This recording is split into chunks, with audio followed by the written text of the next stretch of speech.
और चलिए बुलेटिन में बात करेंगे पंजाब की खबरों की। पंजाब के स्वास्थ्य मंत्री डॉक्टर बलबीर सिंह ने कहा है कि महिलाएं नशे के खिलाफ लड़ाई में अहम भूमिका निभा सकती हैं। मुख्यमंत्री भगवंत सिंह मान के नेतृत्व वाली पंजाब सरकार नशा मुक्ति राज्य बनाने के लिए प्रतिबद्ध है। राज्य सरकार नशा पीड़ितों के लिए एकीकृत स्वास्थ्य सेवाओं को प्राथमिकता देगी। स्वास्थ्य विभाग, पंजाब पुलिस और अलायंस इंडिया नशे के खिलाफ लड़ाई में एकजुट है। विशेषज्ञों ने पुनर्वास कार्यक्रम और स्व सहायता समूहों की आवश्यकता पर जोर दिया। पहले पंजाब के रास्ते केवल नशे के सामान को लेकर जाया जाता था, मगर बाद में पंजाब में नशे के आदी जो लोग हैं उनकी संख्या काफ़ी ज़्यादा बढ़ गई। पंजाब में भगवंत मान सरकार ने सत्ता में आने के तुरंत बाद इस पर काम शुरू कर दिया, इसको काबू में लाने के लिए काम शुरू किया और आज की तारीख में पंजाब में काफ़ी हद तक नशे के कारोबार पर काबू पा लिया गया है।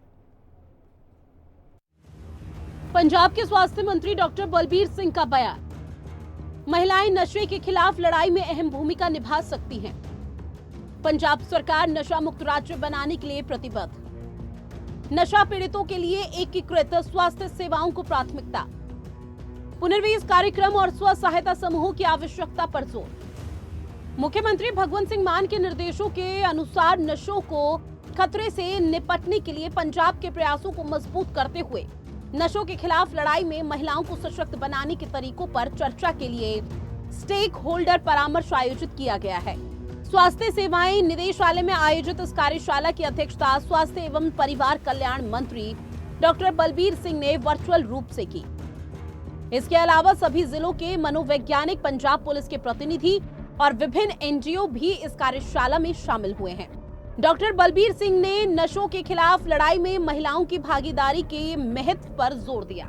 उन्होंने कहा कि महिलाएं नशों से प्रभावित होकर परिवार के सदस्यों की मदद करने और उन्हें पुनर्वास सेवाओं तक पहुंचाने में महत्वपूर्ण भूमिका निभा सकती हैं। मुख्यमंत्री भगवंत सिंह मान के नेतृत्व में राज्य सरकार नशा तस्करों और आपूर्तिकर्ताओं के खिलाफ बड़ी कार्रवाई कर रही है। उन्होंने युवाओं को नशे की गिरफ्त में आने से रोकने के लिए पुनर्वास कार्यक्रमों की आवश्यकता पर जोर दिया।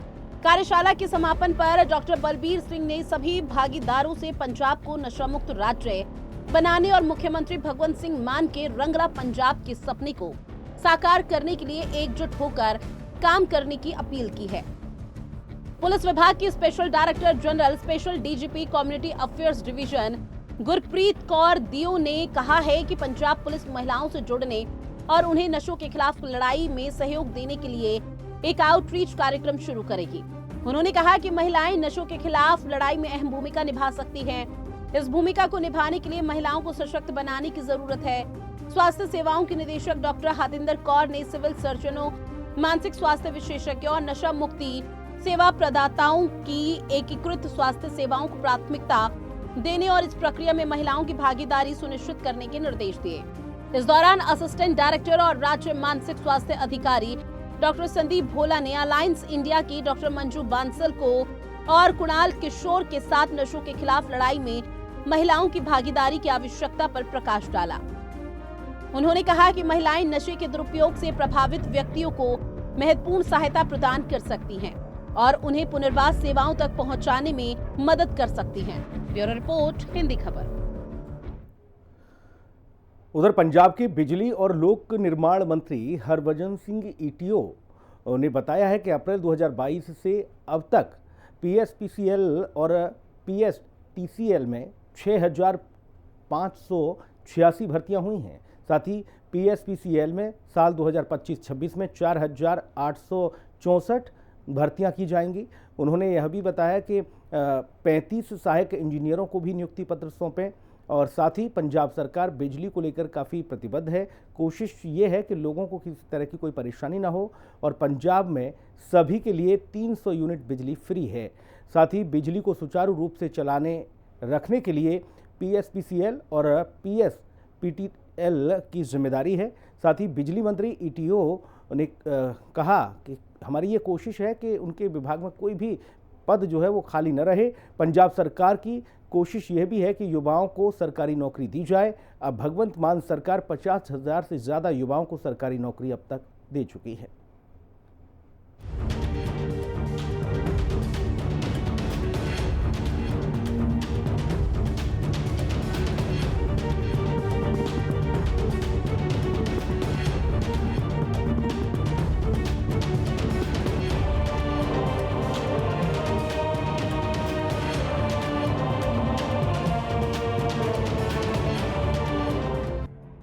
पंजाब के बिजली और लोक निर्माण मंत्री सरदार हरभजन सिंह ईटीओ का बयान।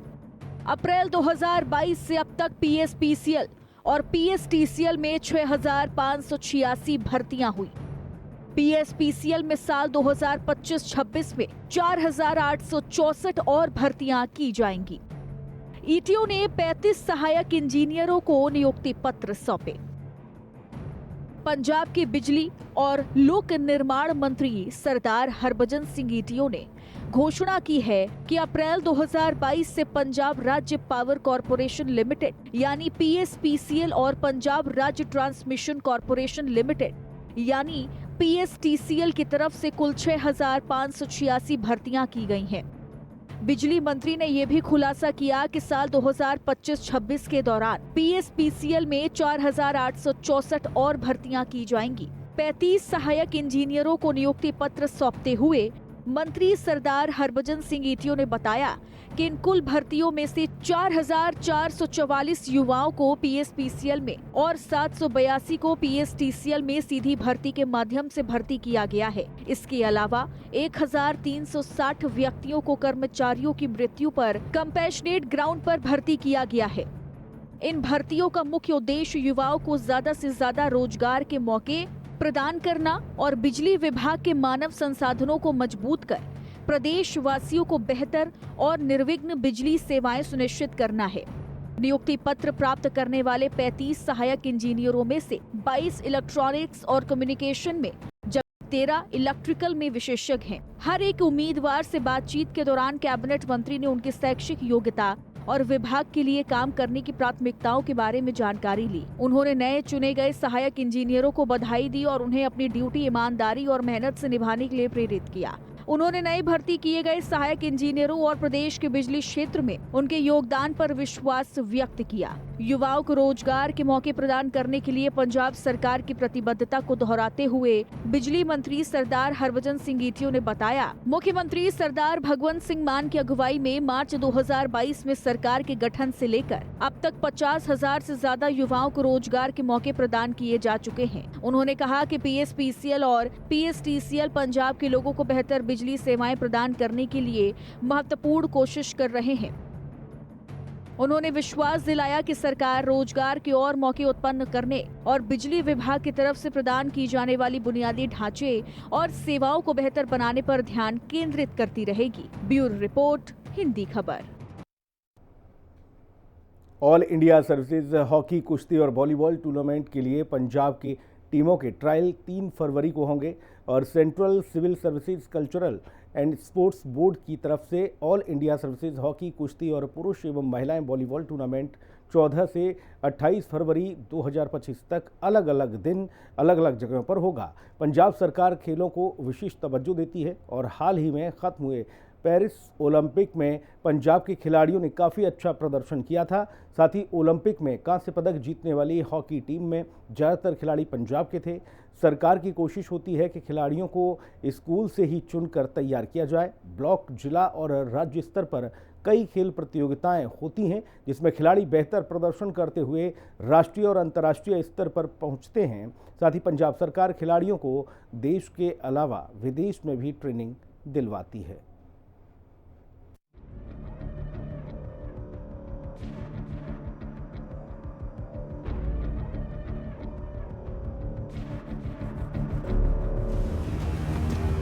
ऑल इंडिया सर्विसेज हॉकी, कुश्ती, वॉलीबॉल टूर्नामेंट के लिए पंजाब टीम के ट्रायल 3 फरवरी को होंगे। पंजाब की अलग अलग टीम के trial central civil services cultural and sports board की तरफ से all India services tournament, hockey, कुश्ती और पुरुष एवं महिला वॉलीबॉल टूर्नामेंट 14 से 28 फरवरी 2025 तक अलग अलग दिन अलग अलग जगहों पर।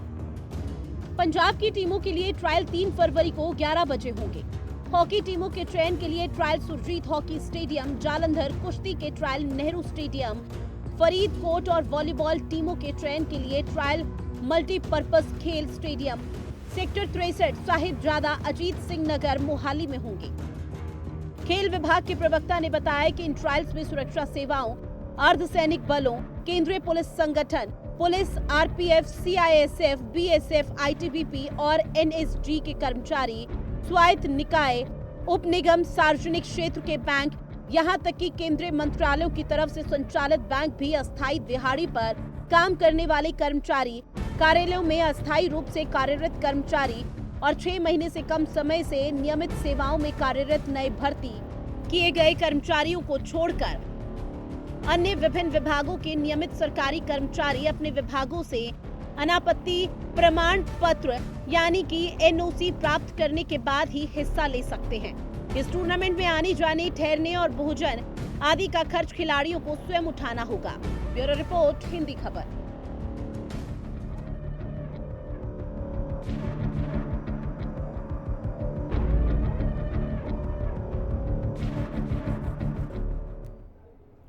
दुर्घटना संभावित ब्लैक स्पॉट में सुधार और सड़क दुर्घटनाओं और मौत पर उनके प्रभाव पर पंजाब में कार्यशाला आयोजित की गई। कार्यशाला का आयोजन पंजाब राज्य सड़क सुरक्षा परिषद के नेतृत्व में परिवहन विभाग, पंजाब और भारतीय राष्ट्रीय राजमार्ग प्राधिकरण (PWD), स्थानीय निकाय विभाग, पंजाब मंडी बोर्ड और पंजाब यातायात पुलिस सहित दूसरे हितधारकों के सहयोग से किया गया। पंजाब सरकार की कोशिश है कि सड़क हादसों पर रोक लगाई जाए। सड़क दुर्घटनाओं हो जाने पर लोगों की जान बचाने के लिए फरिश्ते स्कीम लाई गई है और इसमें सड़क दुर्घटना में घायल लोगों को तत्काल अस्पताल लाने के लिए वो फरिश्ते स्कीम जो योजना है वो कारगर साबित हो रही है और 2000 रुपये इनाम भी उन लोगों को दिया जाता है जो लोग इसकी जानकारी देते हैं और उससे कोई भी सवाल भी नहीं पूछे जाते हैं। इस तरह की जो दुर्घटनाएं होती हैं अब उनमें मौतों का जो आंकड़ा है वो काफ़ी कम हुआ है। सड़क दुर्घटना पर कार्यशाला के बाद यहाँ पर उठे मुद्दों पर विचार विमर्श होता है और कोशिश होती है कि उन्हें लागू करके सड़क दुर्घटनाओं में कमी कराई जाए। ब्लैक स्पॉट वो जगह होती हैं जहां सड़क पर ज़्यादा दुर्घटनाएं होती हैं और इन जगहों पर इनकी पहचान करके सड़क की बनावट में बदलाव लाया जाता है जिससे दुर्घटनाएं न हों।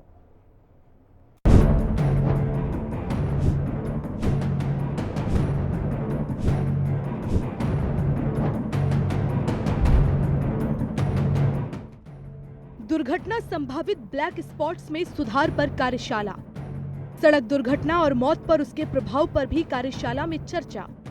पंजाब राज्य सड़क सुरक्षा परिषद ने आयोजित की कार्यशाला। सड़क दुर्घटनाएं रोकने पर हुई गंभीर चर्चा। कार्यशाला में दुर्घटना संभावित ब्लैक स्पॉट्स में सुधार और सड़क दुर्घटनाओं और मौत पर उनके प्रभाव का आकलन करने पर ध्यान केंद्रित किया गया है। अतिरिक्त मुख्य सचिव परिवहन DK तिवारी ने कहा कि मुख्यमंत्री भगवंत सिंह मान के कुशल नेतृत्व और परिवहन मंत्री सरदार लालजीत सिंह भुल्लर के मार्गदर्शन में सड़क सुरक्षा को लेकर विशेष प्रयास किए जा रहे हैं। उन्होंने कहा कि कार्यशाला का प्राथमिक उद्देश्य सड़क सुरक्षा से संबंधित महत्वपूर्ण मुद्दों पर चर्चा करना और उनका समाधान करना है। ये विचार विमर्श सड़क सुरक्षा मानकों को बढ़ाने और सड़क खतरों को कम करने के लिए भविष्य की रणनीतियों को आकार देने में महत्वपूर्ण भूमिका निभाएंगे। उन्होंने सड़क सुरक्षा बल की भूमिका की भी सराहना की और विभिन्न विभागों के अधिकारियों को सड़क दुर्घटनाओं को कम करने, विशेष रूप से धुंध के मौसम की स्थिति के दौरान और कम उम्र के वाहन चलाने को हतोत्साहित करने के लिए अच्छी तरह से उपाय अपनाने के लिए प्रोत्साहित किया। सड़क सुरक्षा के लिए प्रमुख एजेंसी के महानिदेशक R वेंकट रत्नम ने बताया कि राज्य में सड़क दुर्घटनाओं के कारण होने वाली मौतों की संख्या चिंताजनक रूप से अधिक है। प्रतिदिन 14 मौतें होती हैं। उन्होंने NHAI, PWD, पंजाब मंडी बोर्ड और स्थानीय निकाय विभाग समेत सड़क से संबंधित एजेंसियों से सड़कों पर ब्लैक स्पॉट को ठीक करने और दुर्घटनाओं को कम करने के लिए उनके प्रभाव का उचित मूल्यांकन करने का आग्रह किया। उन्होंने पुलिस और परिवहन विभाग के अधिकारियों को दुर्घटनाओं को रोकने और लोगों की जान बचाने के लिए यातायात नियमों को सख्ती से लागू करने के निर्देश दिए। इसके अलावा उन्होंने बेहतर योजना बनाने और दुर्घटना रोकथाम के लिए आवंटित सरकारी धन का बेहतर उपयोग सुनिश्चित करने के लिए सड़क दुर्घटना डेटा को सटीक रूप से तैयार करने के महत्व पर जोर दिया। अतिरिक्त पुलिस महानिदेशक AS राय ने सड़क सुरक्षा बल के प्रदर्शन पर प्रकाश डाला और कहा कि पिछले 11 महीने में बल के प्रभावी संचालन के कारण पंजाब में सड़क दुर्घटनाओं और मौत में उल्लेखनीय कमी आई है, जो वर्तमान पंजाब सरकार के प्रयासों का प्रमाण है। राज्य परिवहन आयुक्त जसप्रीत सिंह ने सड़क सुरक्षा के लिए विभिन्न पहलों के बारे में जानकारी दी।